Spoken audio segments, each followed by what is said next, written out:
for me, it's all about pathway. So if you're signing a scholarship at a football club, whether it's an early one or at the end of the under 16 year, it's about, again, it's that end goal. And I asked a manager who's done incredibly well recently, and I said to him, how do you make decisions based on what you do and where you go and what you do in your career? And he said it's always about the end goal and working backwards to where you are now, and then you can work out how you want to get to where you want to get to.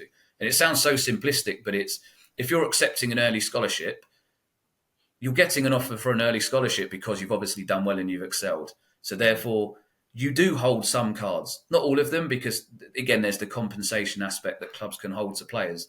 But you can ask clubs questions. You can ask them what their plan is for you. You can hold them accountable to a certain degree. And it doesn't always have to be a conflict. It can be a proper open discussion. And I think it's all about that pathway, because anyone that's being... If you go back to the beginning of 6 and 7 year olds, most parents will always say, oh yeah, my son, he's good. I don't think he's going to make it. But deep down, obviously, they would love their child to make it. So then if they're in the system for that long and then they get offered an early scholarship, you're hoping again that they will make it because you're getting closer to that point.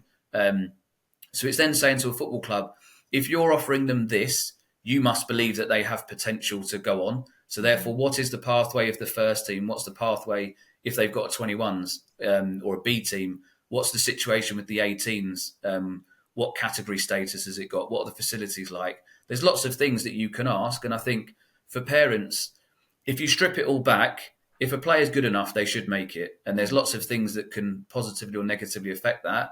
But I think the most important thing is a pathway. Because if there's no pathway from scholars to pros to first team, yes, the first team manager might change, but the club might have a certain ethos that is about sacking managers every 18 months or a year. So then he's always under pressure to get performance results and therefore can't focus on the youth.